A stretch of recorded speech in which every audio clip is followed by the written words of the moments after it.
है। प्रदेश अध्यक्ष अरुण साव ने विधानसभा चुनाव 2023 के लिए नियुक्तियां की हैं। खैरागढ़ से सचिन बघेल, डोंगरगढ़ से खूबचंद पारख, राजनांदगांव से मधुसूदन यादव, डोंगरा गांव से नीलू शर्मा, खुज्जी से कोमल जंघेल, अंतागढ़ से असीम राय और भानु प्रतापपुर से, आपको बता दें ये तमाम जो नियुक्तियां हुई हैं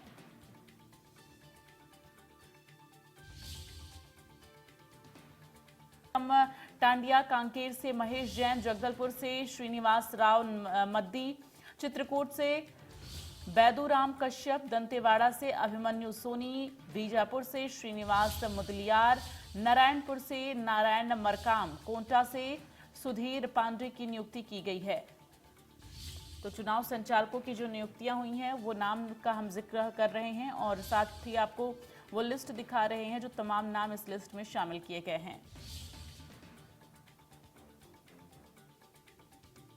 तो प्रदेश अध्यक्ष अरुण साव ने ये नियुक्तियां की हैं चुनाव संचालकों की। आपको बता दें कि राज्य में 2 चरणों में चुनाव होना है। इसको लेकर लगातार बीजेपी जो है पुरजोर कोशिश पे है कि इस बार सत्ता पर काबिज हुआ जाए, जिसको लेकर तमाम रणनीतियां बनाई गई हैं। चुनाव संचालकों की नियुक्ति भी इसी परिप्रेक्ष्य में की गई है और प्रदेश अध्यक्ष अरुण साव ने खैरागढ़ से सचिन बघेल, डोंगरगढ़ से खूबचंद पारख को इस लिस्ट में जो है शामिल किया है। राजनांदगांव से मधुसूदन यादव, डोंगरा गांव से नीलू शर्मा की नियुक्ति हुई है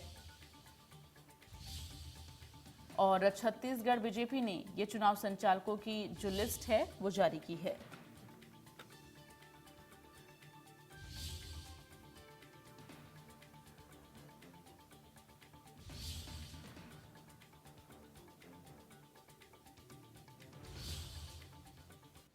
ज्यादा जानकारी के साथ इस वक्त संवाददाता जगजीत हमारे साथ जुड़े हैं।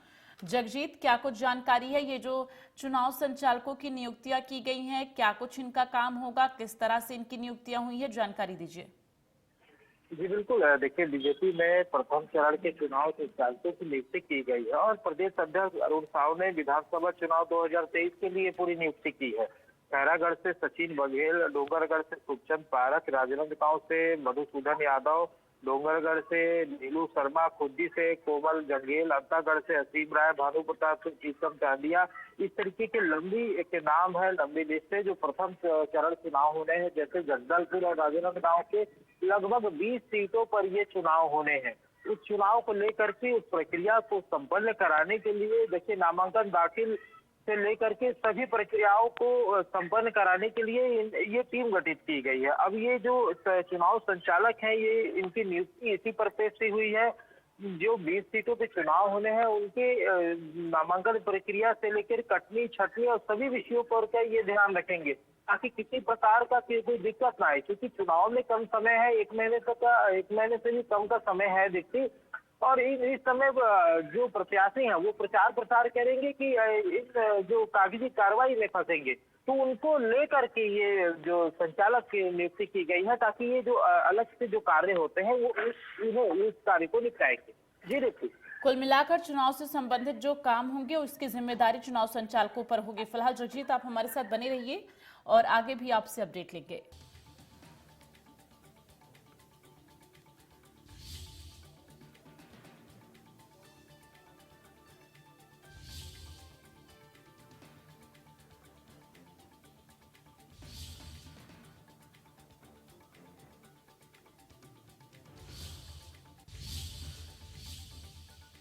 और चलिए रायपुर से खबर आ रही है जहां पर प्रथम चरण में नामांकन के तीसरे दिन 16 नामांकन दाखिल हुए हैं और आपको बता दें कि अब तक कुल 23 नामांकन आवेदन प्राप्त हुए हैं। अब तक प्रदेश में 85 लाख रुपए की कैश जब्त हुई है और लगभग 5.571 करोड़ की सामग्री भी जब्त हुई है। निगरानी दल धन और वस्तुओं के अवैध परिवहन तथा संग्रहण पर नजर रख रहा है। आचार संहिता के दौरान निगरानी दलों ने 5,57,00,000 रुपए की नकदी और वस्तुओं को जब्त किया। प्रथम चरण में बस्तर संभाग की 12 एवं कबीरधाम जिलों के 8 विधानसभा निर्वाचन क्षेत्रों में नामांकन की प्रक्रिया जारी है।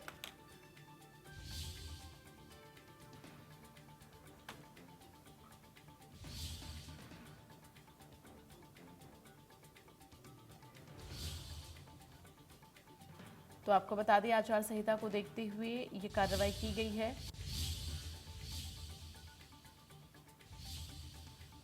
तो प्रथम चरण में नामांकन के तीसरे दिन है 16 नामांकन दाखिल और 23 नामांकन आवेदन प्राप्त हुए हैं। जगजीत संवाददाता लगातार हमारे साथ बने हुए हैं अधिक जानकारी के लिए। जगजीत, नामांकन प्रक्रिया से जुड़ी हुई तमाम जानकारियां जो है वो दर्शकों तक पहुंचाएं।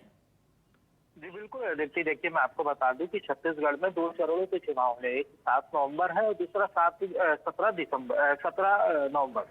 तो लगातार इसको लेकर के प्रथम चरण में नामांकन के तीसरे दिन की अगर हम बात करें तो 16 नामांकन पत्र दाखिल हुए हैं और अब तक कुल 23 नामांकन आवेदन पत्र प्राप्त हुए हैं। अब तक प्रदेश में देखिए निर्वाचन विभाग जो है वो सख्ती से कार्रवाई भी कर रहा है, जिसमें 85 लाख रुपए की कैश जब्ती भी की जा चुकी है और लगभग 5 करोड़ की अधिक से सामग्री भी जब्त हुई है। निगरानी दल लगातार देखिए वस्तुओं के अवैध परिवहन तथा संग्रहण पर लगातार नजर भी रख रहा है। आदर्श आचार संहिता के दौरान निगरानी दलों ने 5 करोड़ 57 लाख रुपए की नकदी और वस्तुओं को जब्त किया। ये बड़ी कार्रवाई मानी जा रही है।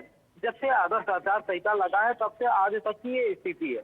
प्रथम चरण में बस्तर की 12 और कबीरधाम जिले की 8 विधानसभा निर्वाचन क्षेत्रों में नामांकन प्रक्रिया अभी भी जारी है।